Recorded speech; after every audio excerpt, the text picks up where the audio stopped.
Hello friends, नमस्कार। YCTC के official YouTube channel पे आप सबका स्वागत करता हूं। तो हम लोग पॉलिटी की कोई श्रृंखला पे काम कर रहे थे। आज उसके आगे हमने 2 चैप्टर जो फिनिश किया है, उसके आगे आज तीसरे चैप्टर में आगे बढ़ेंगे और देखेंगे कि भारतीय संविधान में कौन कौन सी ऐसे प्रोविज़न हैं जो कि दूसरे राष्ट्रों से आयातित किए गए हैं। इसका मतलब ये है कि ऐसे कौन कौन से विषय है जिसे हमने दूसरे देशों से लिया हुआ है। तो आइए देखते हैं पहला क्वेश्चन उससे संबंधित क्या है आज का। फ्रेंड्स, पहला क्वेश्चन आप सबके सामने स्क्रीन पे है। हम ये क्लास स्टार्ट करें उससे पहले एक बार अपने सारे ग्रुप में सारे दोस्तों के पास इस चैनल को शेयर कर दीजिए ताकि ज़्यादा से ज़्यादा लोग हम लोगों के साथ जुड़ पाएँ और ये जो चल रहा है कार्यक्रम इसका फ़ायदा उठा पाए। आइए देखते हैं पहला क्वेश्चन क्या है। फ्रेंड्स, पहला क्वेश्चन आप सबके सामने है। भारतीय संविधान में राज्य के नीति निर्देशक तत्वों को निम्न में से किस देश के संविधान से लिया गया है। तो सवाल आप सबको समझ में आ गया। क्या कह रहा है कि भारतीय संविधान में राज्य के जो नीति निर्देशक तत्व हैं, तो पहले देख लीजिए आप, राज्य के नीति निर्देशक तत्वों को निम्न में से किस देश के संविधान से लिया गया है। ऑप्शन ए आप सबके सामने यूके अर्थात ब्रिटेन के संविधान से, ऑप्शन बी आप सबके सामने है यूएसए के संविधान से, या सी आप सबके सामने है आयरलैंड के संविधान से, और ऑप्शन नंबर डी आप सबके सामने दिख रहा है जापान के संविधान से। तो फ्रेंड्स, इसका सही जवाब जल्दी से जाइए कमेंट बॉक्स में और उत्तर दीजिए कि इसका सही जवाब क्या है। देखिए फिर से पढ़ रहा हूं ऑप्शन, यूके, यूएसए, आयरलैंड या फिर जापान। तो फ्रेंड्स, जो हमारे संविधान में नीति निर्देशक तत्वों को शामिल किया गया है वो शामिल किया गया है आयरलैंड के संविधान से। ठीक है, किस जगह के संविधान से शामिल किया गया है? आयरलैंड के संविधान से। राज्य के निर्देशक तत्वों की व्यवस्था किसमें की गई है? तो फ्रेंड्स, भाग 4 में, भारतीय संविधान के भाग 4 में नीति निर्देशक तत्वों के बारे में चर्चा की गई है। ठीक है, अगर कभी आपसे पूछे कि किस अनुच्छेद के माध्यम से किया गया है, तो आर्टिकल 36 से लेके 51 तक में नीति निर्देशक तत्वों की चर्चा की गई है। ठीक है, 36 से 51 तक में नीति निर्देशक तत्वों की चर्चा की गई है और इसको हमने आयरलैंड के संविधान से भारतीय संविधान में शामिल किया है। क्लियर बात? आइए देखते हैं अगला क्वेश्चन। फ्रेंड, दूसरा क्वेश्चन स्क्रीन पे आ गया है। देखिएगा क्या कह रहा है। राज्य के नीति निर्देशक तत्व, कनाडा का संविधान दिया गया है आपका, मंत्रिमंडलीय सरकार, आयरिश संविधान। ये कूट का क्वेश्चन है, मिलाना है आपको। ठीक है, इसमें क्लियर नहीं दिख रहा है लेकिन आप सब जान लीजिए कि राज्य के निर्देशक तत्वों में कनाडा के संविधान से हमने क्या लिया हुआ है। इसके अलावा मंत्रिमंडलीय सरकार हमने कहाँ से लिया है, आयरिश संविधान से हमने क्या लिया है, संघ राज्य संबंध कहाँ से लिया है, अमेरिकी अधिकार पत्र, ये सारी चीजें पूछ रहा है कि हमने कहाँ से लिया हुआ है। ठीक है, तो राज्य के निर्देशक तत्वों की बात अगर हम करें तो हमने आयरिश संविधान से लिया है। कहाँ से लिया है? आयरिश संविधान से। तो नीति निर्देशक तत्वों को हमने आयरिश संविधान या फिर आयरलैंड से लिया हुआ है। क्लियर? आयरिश संविधान से लिया हुआ है। इसके अलावा अगर संघ राज्य संबंध की बात करें तो कहाँ से लिया है हमने? कनाडा के संविधान से लिया है। ठीक है, इसके आगे आपसे पूछ रहा है मंत्रिमंडलीय सरकार हमने कहां से लिया है, तो ये अमेरिकी अधिकार पत्र से लिया है। आगे देखिए अब इसमें क्या सही है। देखिए ऑप्शन नंबर सी 4312। ठीक है, 4312 इसका उत्तर यही सही है। 4321 ऑप्शन नंबर सी इसका सही है। ठीक फ्रेंड्स, आगे बढ़ते हैं और देखते हैं अगला क्वेश्चन। फ्रेंड्स, क्वेश्चन नंबर 3 बहुत ही इंपॉर्टेंट सवाल है, आप सबके सामने स्क्रीन पे आ गया है। कूट का क्वेश्चन है, मिलाना है। देखिए लिस्ट ए दिया है आपकी कि समवर्ती सूची, समवर्ती सूची जो भारतीय संविधान में समवर्ती सूची है उसको किस संविधान से लिया गया है, किस देश के संविधान से लिया गया है, ये पूछा जा रहा है। तो देखिए समवर्ती सूची की अगर हम बात करें तो कहां से लिया गया है? ऑस्ट्रेलिया से लिया गया है। ठीक है, संसदीय शासन प्रणाली की बात करें तो कहां से लिया गया है? यूके से लिया गया है। राष्ट्रपति पर महाभियोग की व्यवस्था की अगर हम बात करें तो ये कहां से लिया गया है? अमेरिका से लिया गया है। इसके अलावा और नीचे देखते हैं क्या दिया है। देखिए संघात्मक संरचना, तो फेडरल सिस्टम हमने कहां से लिया हुआ? आप सबको पता है कि India that is Bharat shall be state of union. तो ये जो shall be state of union हमारे आर्टिकल 1 में लिखा हुआ है, ये स्टेट ऑफ यूनियन कहां से हमने लिया हुआ है? तो हमने इसको लिया है आपके कनाडा से। ठीक है, तो डी का आपका हो जाएगा 2, कनाडा से लिया हुआ। संसदीय शासन प्रणाली कहां से लिया है? हमने यूके से लिया है। राष्ट्रपति पर महाभियोग की व्यवस्था कहां से लिया है? अमेरिका से लिया है। इसके अलावा समवर्ती सूची की बात करें कहां से लिया है? तो ऑस्ट्रेलिया से लिया है। क्लियर हो गई? तो देखिए अगर बात करें ऑस्ट्रेलिया से हमने क्या लिया है, तो ऑस्ट्रेलिया से हमने प्रस्तावना की भाषा भी लिया है। ठीक है, क्या लिया है? ऑस्ट्रेलिया से हमने प्रस्तावना की भाषा लिया है। प्रस्तावना की भाषा लिया है, ठीक है, प्रस्तावना की भाषा। इसके अलावा ऑस्ट्रेलिया के संविधान से हमने क्या लिया है, इसके अलावा ऑस्ट्रेलिया के संविधान से हमने समवर्ती सूची को लिया है। किसको लिया है, समवर्ती सूची को लिया है, ठीक है। तो ऑस्ट्रेलिया के संविधान से दो चीजें महत्वपूर्ण है, एक प्रस्तावना की भाषा और एक समवर्ती सूची। इसके अलावा अगर आपसे कभी बात पूछा जाए कि भारतीय संविधान में जो प्रस्तावना है उसको किस देश से लिया गया है, तो केवल प्रस्तावना अगर पूछे तो प्रस्तावना हमारा लिया गया है यूएसए से, ठीक है, प्रस्तावना लिया गया है यूएसए से। अगर प्रस्तावना की भाषा पूछे तो ऑस्ट्रेलिया से। क्लियर हो गया ये क्वेश्चन। आइए आगे बढ़ते हैं और देखते हैं आज का अगला सवाल। फ्रेंड्स, अगला सवाल आप सबके सामने स्क्रीन पे है, देखिएगा क्या कह रहा है। भारत के संविधान में समवर्ती सूची की अवधारणा गृहीत की गई है, ठीक है। फिर वही बात पूछ लिया जो इसके पहले हमने हल किया था। क्या कह रहा है सवाल कि भारत के संविधान में समवर्ती सूची, तो हमने अभी आपको बताया कि समवर्ती सूची कहां से लिया गया है, ऑस्ट्रेलिया के संविधान से लिया गया, ठीक है, ऑस्ट्रेलिया के संविधान से लिया गया है। तो समवर्ती सूची ऑस्ट्रेलिया के संविधान से लिया गया है। अगर हम भारतीय अनुसूची की बात करें, ठीक है, तो अनुसूची 7 में शक्तियों के बंटवारा से संबंधित प्रोविजन किए गए हैं, ठीक है। अनुसूची 7 में शेड्यूल 7 में शक्तियों का बंटवारा किया गया केंद्रों और राज्यों के मध्य में, जिसमें 3 प्रकार की सूचियों की चर्चा की गई। कौन कौन सी सूची की चर्चा की गई है, एक आपका संघ सूची है, ठीक है, संघ सूची है। दूसरा आपका राज्य सूची है, ठीक है, राज्य सूची है। और तीसरा आपका समवर्ती सूची है। कौन सी सूची है, समवर्ती सूची। तो इन 3 प्रकार के सूचियों की जो व्यवस्था की गई है अनुसूची 7 में, वो हम देख सकते हैं, जिसमें समवर्ती सूची कहां से लिया गया है, तो यही समवर्ती सूची आपका ऑस्ट्रेलिया के संविधान से शामिल किया गया है, ठीक है। तो देख लीजिए इसमें क्या सही विकल्प दिया गया है, ऑस्ट्रेलिया के संविधान से। ऑप्शन नंबर डी इसका सही उत्तर है, ठीक है, ऑप्शन नंबर डी सही हो जाएगा। समवर्ती सूची कहां से लिया गया है, ऑस्ट्रेलिया के संविधान से, ठीक है। तो ऑस्ट्रेलिया के संविधान से आपका हो गया समवर्ती सूची। आइए आगे बढ़ते हैं और देखते हैं अगला सवाल क्या है। फ्रेंड्स, अगला सवाल आप सबके सामने स्क्रीन पे आ गया है, देखिएगा। अगला सवाल ये कह रहा है, ठीक है, कि राज्यसभा के गठन में प्रतिभा, अनुभव, ध्यान से पढ़िएगा, राज्यसभा के गठन में प्रतिभा, अनुभव एवं सेवा को प्रतिनिधित्व देने में भारतीय संविधान निर्माता निम्नांकित उदाहरण से प्रभावित हुए थे। तो कहने का मतलब ये है कि जो राज्यसभा में मनोनयन किया जाता है, ठीक है, संस्कृति के क्षेत्र से, खेल के क्षेत्र से, सामाजिक सेवा के क्षेत्र से, आप सबको पता है कि राष्ट्रपति के द्वारा राज्यसभा में 12 सांसदों का मनोनयन किया जाता है, ठीक है। कितने सांसदों का, 12 सांसदों को मनोनीत किया जाता है। तो वही पूछ रहा है कि ये व्यवस्था हमने किस संविधान से गृहीत किया है, अर्थात आयातित किया है। तो देखिए ऑप्शन में आप सबके सामने क्या क्या दे रहा है। ऑप्शन नंबर ए दे रहा है आयरिश गणतंत्र से, ऑप्शन नंबर बी दे रहा है कनाडा से, ऑप्शन नंबर सी दे रहा है संयुक्त राज्य अमेरिका से, ऑप्शन नंबर डी दे रहा है ऑस्ट्रेलिया से। तो आप सबको पता है कि ये व्यवस्था हमने कहां से लिया है, राज्यसभा में जो मनोनयन किया जाता है, तो वो व्यवस्था हमने लिया है आपका आयरिश गणतंत्र से, ठीक है। आयरिश गणतंत्र से मतलब क्या है, आयरलैंड, ठीक है, इसका मतलब होता है आपका आयरलैंड, आयरलैंड। तो आयरलैंड से ही हमने ये व्यवस्था ली है कि राज्यसभा में मनोनयन, ठीक है, राज्यसभा में मनोनयन। तो कितने लोगों का मनोनयन किया जाता है राज्यसभा में, जल्दी जाइए कमेंट बॉक्स से बताइए। तो राज्यसभा में 12 सांसदों का मनोनयन किया जाता है, 12 सांसदों का मनोनयन किया जाता है। किसके द्वारा किया जाता है, राष्ट्रपति के द्वारा किया जाता है, ठीक है, राष्ट्रपति के द्वारा 12 सांसदों का मनोनयन किया जाता है राज्यसभा में, ठीक है।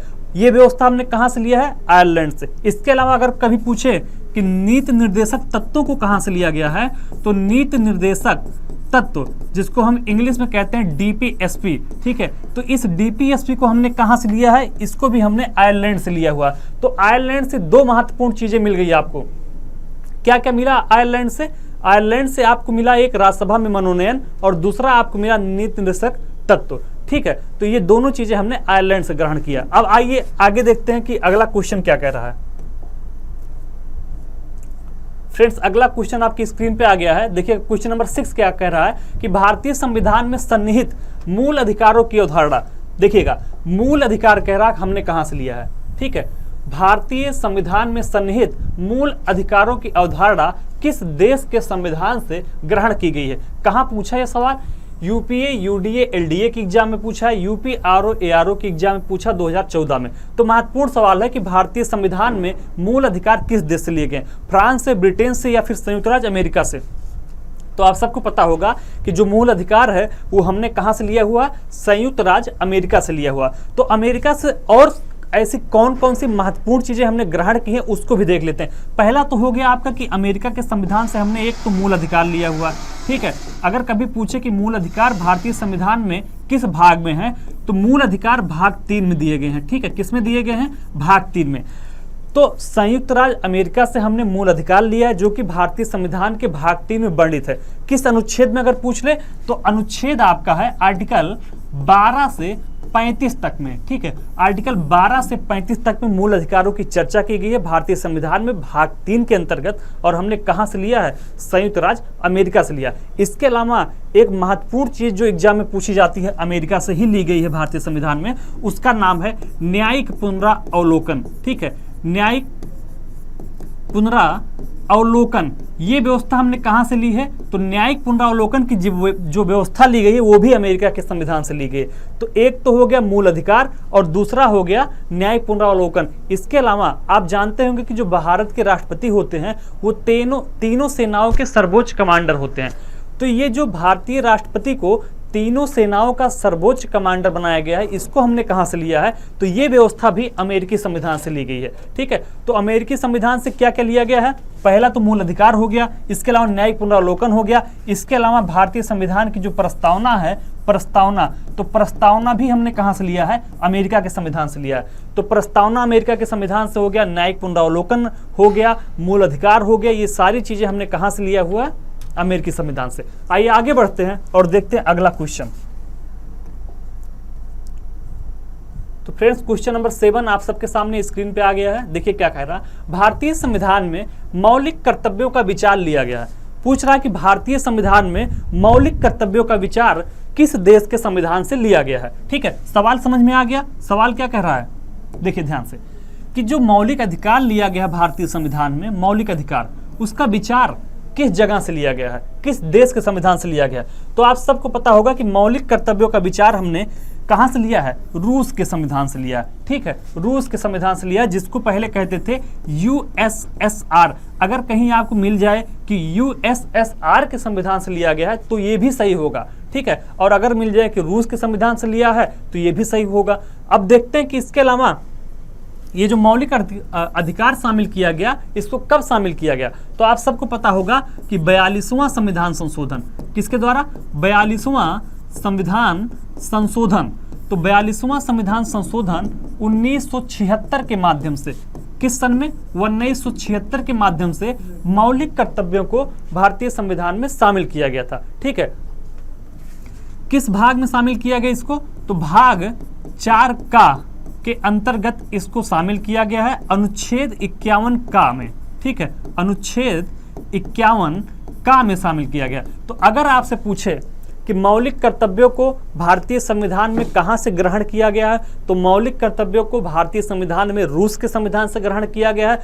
कब जोड़ा गया, तो 42वां संविधान संशोधन 1976 के माध्यम से इसको भारतीय संविधान में अनुच्छेद के भाग 4 का के अंतर्गत अनुच्छेद 51 का में शामिल किया गया। प्रारंभ में कितने अनुच्छेद थे अगर आपसे पूछे, तो मौलिक कर्तव्यों में प्रारंभ में 10 मौलिक कर्तव्य बताए गए हैं, ठीक है। 10 मौलिक कर्तव्य जोड़े गए थे, 10 मौलिक कर्तव्य। लेकिन इसके बाद 86वां संविधान संशोधन किया गया। कौन सा, 86वां संविधान संशोधन, 86वां संविधान संशोधन 2002 किया गया, और इसके द्वारा 6 से 14 वर्ष के बच्चों को, 6 से 14 वर्ष के बच्चों को प्रारंभिक शिक्षा दिलाना माता पिता का कर्तव्य होगा, इसको जोड़ दिया गया। तो टोटल मौलिक कर्तव्यों की संख्या वर्तमान में कितना हो गई है, 11। लेकिन जब शुरुआत में शामिल किया गया था तो 10 ही मौलिक कर्तव्य थे। 11वां मौलिक कर्तव्य क्या जोड़ा गया, 86वें संविधान संशोधन के द्वारा जोड़ा गया कि 6 से 14 वर्ष के बच्चों का पालन पोषण करना और उनको शिक्षा दिलाना प्रत्येक माता पिता का कर्तव्य होगा, ठीक है। आगे बढ़ते हैं और देखते हैं अगला क्वेश्चन। फ्रेंड्स अगला क्वेश्चन आप सबके सामने है, क्वेश्चन नंबर 8। कह रहा है कि हम न्यायिक पुनरावलोकन की व्यवस्था देखते हैं। ठीक है, सवाल कह रहा है कि हम न्यायिक पुनरावलोकन की व्यवस्था कहाँ कहाँ देखते हैं। ऑप्शन नंबर ए केवल भारत में, ऑप्शन नंबर बी केवल यूके में, ऑप्शन नंबर सी केवल यूएसए में, और ऑप्शन नंबर डी भारत और यूएसए दोनों में। तो मैं अभी जब इसके पहले वाला क्वेश्चन करा रहा था 2 क्वेश्चन पहले, तो वहाँ पे अमेरिकी संविधान की चर्चा की थी। मैंने उसमें आपको बताया था कि प्रस्तावना हमने अमेरिका से लिया है, मूल कर्तव्य हमने अमेरिका से लिया है, इसके अलावा न्यायिक पुनरावलोकन हमने अमेरिका से लिया है। तो ये सवाल यही पूछ रहा है कि हम न्यायिक पुनरावलोकन की व्यवस्था देखते हैं केवल भारत में ही देखते हैं, केवल यूके में ही देखते हैं, या केवल यूएसए में ही देखते हैं, या ऑप्शन नंबर डी कह रहा है कि भारत और यूएसए दोनों में देखते हैं। तो आप सबको पता होगा कि न्यायिक पुनरावलोकन की व्यवस्था हम सब भारत और यूएसए दोनों में देखते हैं। तो इसका सही जवाब क्या होगा? Option number D. तो न्यायिक पुनरावलोकन की व्यवस्था जो की गई है वो भारत और अमेरिका दोनों संविधानों में दिखाई देती है। ठीक है, दोनों संविधानों में दिखाई देती है। अगर हम बात करें भारतीय संविधान की तो आर्टिकल 13 में, ठीक है, आर्टिकल 32 में, 132 में और 133 में, इन आर्टिकलों के माध्यम से हम न्यायिक पुनरावलोकन को देख सकते हैं कि इसमें बताया गया है कि न्यायिक पुनरावलोकन किन किन विषयों पे हो सकता है। ठीक है, तो आर्टिकल 13, 32, 132 और 133 में न्यायिक पुनरावलोकन से संबंधित चर्चाएं की गई हैं। क्लियर है बात? आइए आगे बढ़ते हैं और देखते हैं अगला क्वेश्चन। तो फ्रेंड्स, क्वेश्चन नंबर 8 हमने कर लिया था। क्वेश्चन नंबर 9 आप सबके सामने स्क्रीन पे आ गया। देखिए क्वेश्चन नंबर 9 क्या कह रहा है। क्वेश्चन नंबर 9 कह रहा है, यहां भी मिलाना है, 2 प्रकार के लिस्ट दिए गए हैं, लिस्ट ए और लिस्ट बी दिए गए हैं। ठीक है, तो क्लियर नहीं है, इसमें मिल गया दोनों एक में, फिर भी आप इसको देखिए। भारतीय संविधान के मत की सूची जिस देश से अपनाया गया के साथ सुमेलित कीजिए। देखिए लिस्ट ए क्या कह रहा है, लिस्ट ए कह रहा है राज्य के नीति निर्देशक तत्वों को कहां से लिया गया। तो देखिए राज्य के नीति निर्देशक तत्व हमने कहां से लिया है, बहुत बार इस पर चर्चा कर चुका मैं, आयरलैंड से लिया है। कहां से लिया है? आयरलैंड से लिया है। तो नीति निर्देशक तत्वों को हमने आयरलैंड से लिया है। मूल अधिकार हमने कहां से लिया है? तो फ्रेंड्स ये जो मूल अधिकार है इसको हमने कहां से लिया है? यूएसए से लिया है। ठीक है, कनाडा से हमने क्या लिया है? यूनियन हमने कहां से लिया है? ये शब्द कनाडा से लिया है। संघ राज्य संबंधों की समवर्ती सूची, तो ये समवर्ती सूची कहां से लिया गया है? ऑस्ट्रेलिया से लिया गया है। ठीक है, समवर्ती सूची हमने कहां से लिया है? ऑस्ट्रेलिया से लिया है। क्लियर? इसके अलावा यूके से हमने क्या लिया हुआ पूछ रहा है, भारत राज्यों का संघ है तथा संघ में अधिक शक्ति निहित है, ये तो हमने लिया है कनाडा से। ठीक है, यूके से हमने क्या लिया हुआ है? United kingdom. ठीक, क्लियर हो गई चीजें, आगे बढ़ते हैं।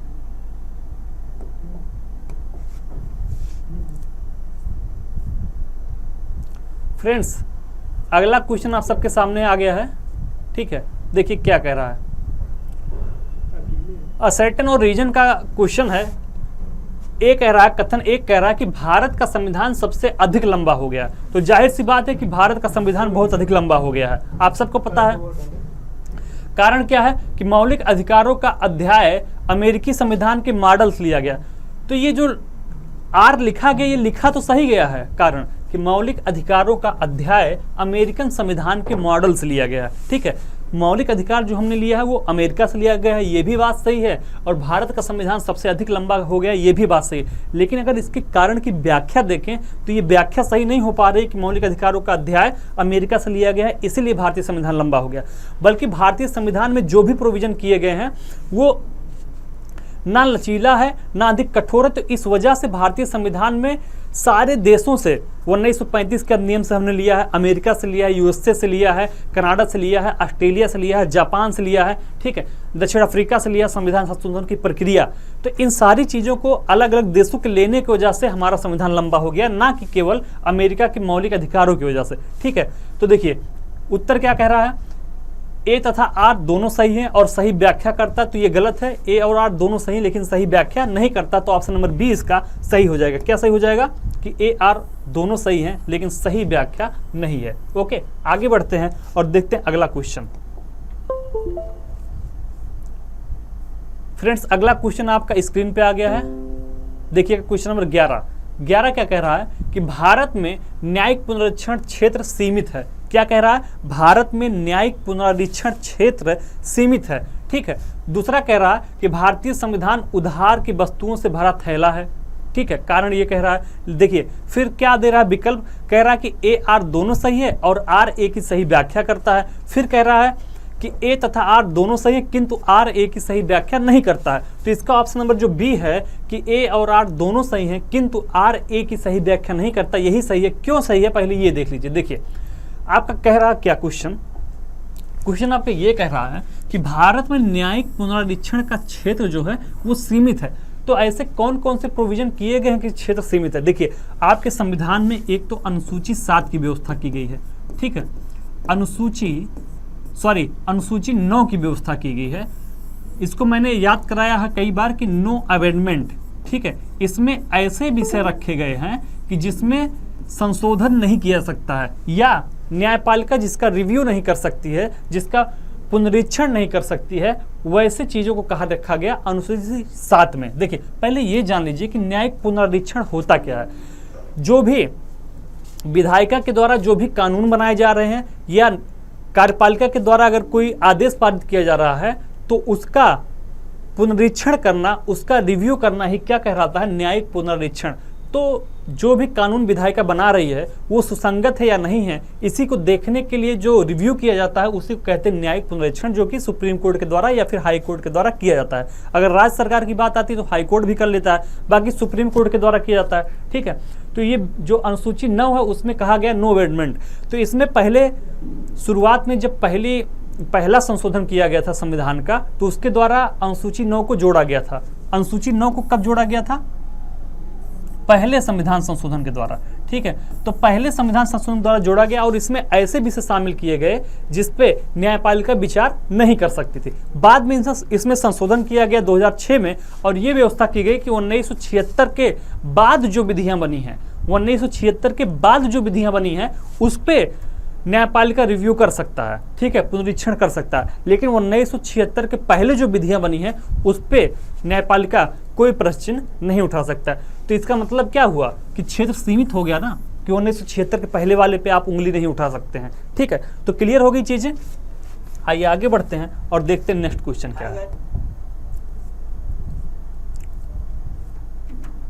फ्रेंड्स अगला क्वेश्चन आप सबके सामने आ गया, क्वेश्चन नंबर 12। भारतीय संविधान में राज्यों का संघ की कल्पना को प्राप्त किया गया। यूपी पीसीएस के प्री एग्जाम में पूछा गया 2017 में। सवाल क्या कह रहा है कि भारतीय संविधान में राज्यों का संघ की संकल्पना को प्राप्त किया गया है। ऑप्शन नंबर ए कह रहा है कि अमेरिका के संविधान से, ऑप्शन नंबर बी कह रहा है ऑस्ट्रेलिया के संविधान से, ऑप्शन नंबर सी कह रहा है ब्रिटिश नॉर्थ अमेरिका अधिनियम से, ऑप्शन नंबर डी कह रहा है स्विट्जरलैंड के संविधान से। तो भारतीय संविधान में राज्यों का संघ कहां से शामिल किया गया, देखिए वो ब्रिटिश।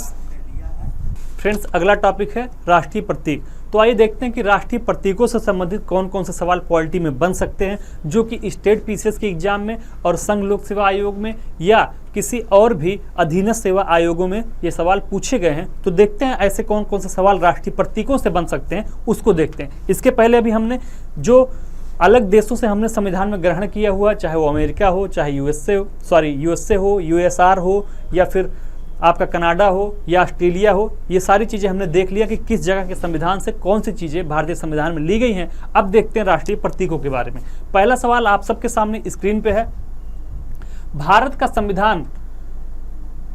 की संविधान सभा ने निम्नलिखित में से किस तिथि को राष्ट्रीय ध्वज को अपनाया। ठीक है, ये सवाल कई बार पूछा गया है कि राष्ट्रीय ध्वज को कब अपनाया गया था। ठीक है, ऑप्शन नंबर 1 आपका दे रहा है 22 जनवरी 1950 को, ऑप्शन नंबर बी दे रहा है 24 जनवरी 1950 को, सी दे रहा है 22 जुलाई 1947 को और डी दे रहा है 22 जुलाई 1948 को।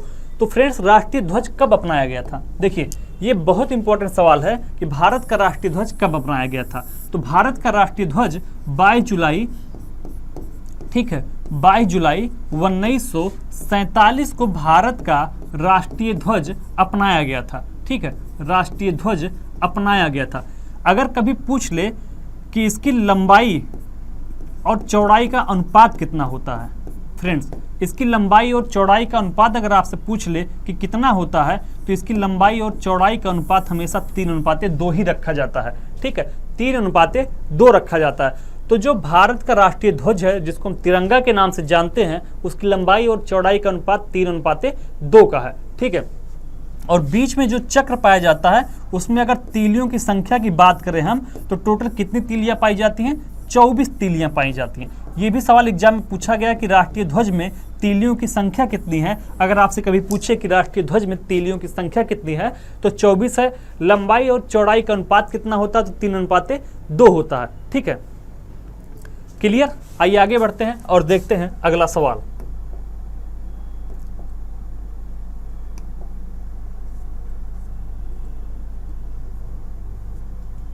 फ्रेंड्स देखिए, अगला सवाल वही पूछ रहा जो अभी हमने डिस्कस किया कि भारत के राष्ट्रीय ध्वज में तीलियों की कुल संख्या कितनी है।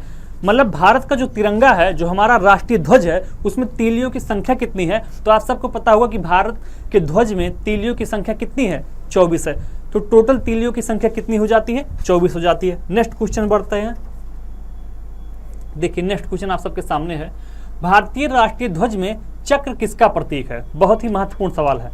पूछ रहा है कि भारतीय राष्ट्रीय ध्वज में जो चक्र को शामिल किया गया है वो किसका प्रतीक है। कह रहा कि स्वतंत्रता का प्रतीक है। ऑप्शन नंबर बी कह रहा न्याय का प्रतीक है। ऑप्शन नंबर सी कह रहा समानता का प्रतीक है। ऑप्शन नंबर डी कह रहा है कि भाईचारे का प्रतीक है।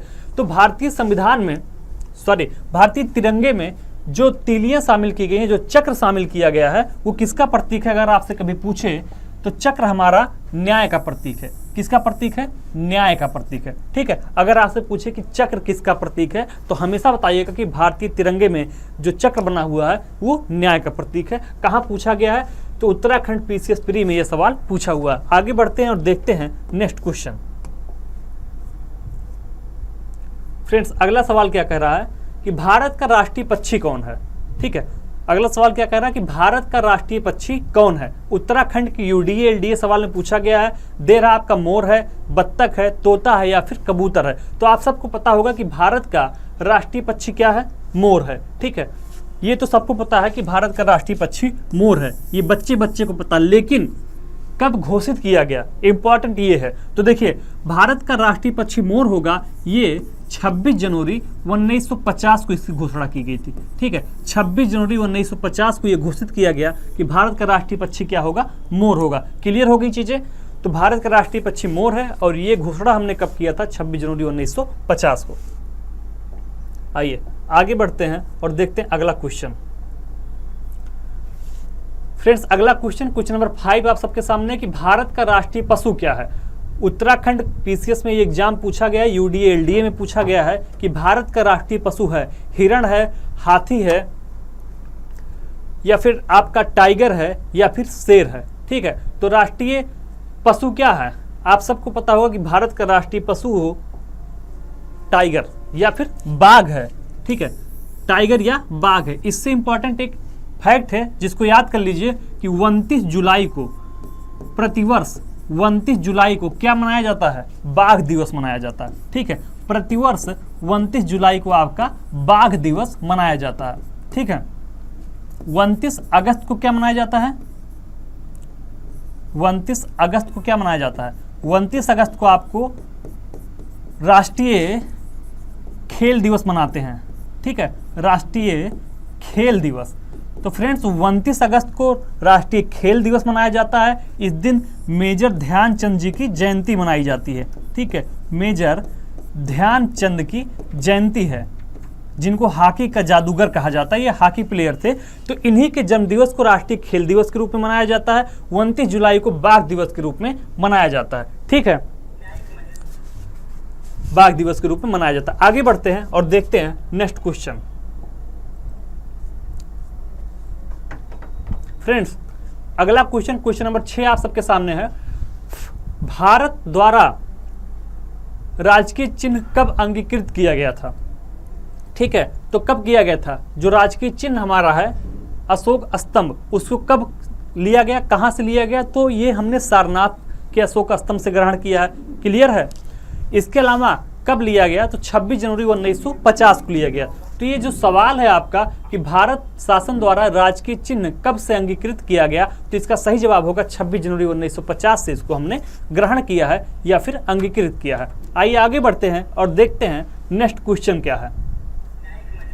फ्रेंड्स, अगला क्वेश्चन आप सबके सामने स्क्रीन पे है कि भारत का राष्ट्रीय पुष्प कौन सा है। भारत का राष्ट्रीय पुष्प कौन सा है ये पूछ रहा है। तो भारत का राष्ट्रीय पुष्प कौन सा आप सबको पता होगा, कमल है भारत का राष्ट्रीय पुष्प। ठीक है, कमल है, जो कि किस पार्टी का चिन्ह है, तो भारतीय जनता पार्टी का चुनाव चिन्ह भी क्या है, कमल है। और भारत का राष्ट्रीय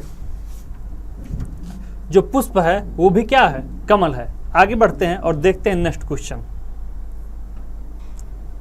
देखिए अगला सवाल कह रहा है कि 14-15 अगस्त 1947 की मध्य रात में केंद्रीय असेंबली में इकबाल का गीत हिंदुस्तान हमारा तथा जनगण मन किसने गाया था। तो सवाल ये पूछ रहा है कि जब 14 और 15 अगस्त की ऐतिहासिक रात्रि को 1947 में भारतीय देश को आज़ाद घोषित किया गया था, तो उस रात को केंद्रीय असेंबली में इकबाल का जो गीत है हिंदुस्तान हमारा तथा जनगण मन किसने गाया था, सवाल ये पूछा जा रहा है। आपके सामने विकल्प दिया गया है, रामेश्वरी नेहरू ने, मीराबेन ने, सुचिता कृपलानी ने या फिर MS सुब्बालक्ष्मी ने। तो आप सबको पता होना चाहिए कि उस रात को जो जनगण मन का गीत और हिंदुस्तान हमारा गीत गाया गया था वो किसने गाया गया था, तो MS सुब्बालक्ष्मी के द्वारा गाया गया था। ठीक है, अगर आपसे सवाल पूछे कि 14-15 अगस्त की मध्य रात्रि को केंद्रीय असेंबली में जो हिंदुस्तान हमारा गीत गाया गया था, इसके अलावा जो राष्ट्रगान गाया गया था वो किसके द्वारा गाया गया था, तो MS सुब्बालक्ष्मी के द्वारा गाया गया था, याद रखिएगा। ठीक है, MPPCS का प्री एग्जाम हुआ था उसमें ये सवाल पूछा गया है। तो ये सारे सवाल फैक्चुअल हैं, इनको आप ध्यान में रखिएगा, कभी कभी एग्जाम में ये सारे सवाल आते हैं। ठीक है, इनके बारे में बहुत कुछ नहीं बताया जा सकता। देखिए अगला सवाल क्वेश्चन नंबर 9 क्या है कि संपूर्ण राष्ट्रगान का वादन काल कितना है। सवाल ये पूछ रहा है कि जो भारतीय राष्ट्रगान गाया जाता है उसका वादन काल कितना है। तो राष्ट्रगान के बारे में कुछ चीज़ें हम लोग देख लेते हैं, कभी कभी एग्जाम में आता है। तो संपूर्ण राष्ट्रगान का वादन काल आप सबको पता है कि 52 सेकंड होता है, पहली चीज़। अगर आपसे पूछे कि किसने लिखा इसको, तो आप सबको पता होगा रविन्द्रनाथ टैगोर जी ने लिखा है, रविन्द्रनाथ टैगोर ने लिखा है। अगर आपसे पूछे कि ये जो राष्ट्रगान है जनगण मन अधिनायक जय है वो कहाँ से लिया गया है, तो आप सबको पता होगा कि रविन्द्रनाथ टैगोर जी की एक पुस्तक है गीतांजलि। ठीक है, क्या है, गीतांजलि, उसी में इसका वर्णन किया गया था। ठीक है, तो 52 सेकंड में राष्ट्रगान को हम लोग गाते हैं। रविन्द्रनाथ टैगोर के द्वारा रचित एक पुस्तक है जिसका नाम गीतांजलि है, जहाँ से जनगण मन अधिनायक जय है मतलब हमारे राष्ट्रगान को लिया गया है। तो क्लियर रहेंगे ये 3 फैक्ट आपके लिए। तो फ्रेंड्स ये आज के 2 चैप्टर हमने समाप्त कर लिए हैं। इसके आगे हम अगले चैप्टर के बारे में चर्चा करेंगे। तो टोटल 4 चैप्टर हमारे समाप्त हो गए हैं। ठीक फ्रेंड्स, मिलते हैं अगले वीडियो में। उससे पहले क्लास ओवर हुई है तो एक बार फिर से जितने भी आप सबके पास ग्रुप हैं उन सब ग्रुपों में इस चैनल को शेयर कर दीजिए ताकि ये जो कार्यक्रम चल रहा है उसका फायदा आप सब उठा पाएं। धन्यवाद।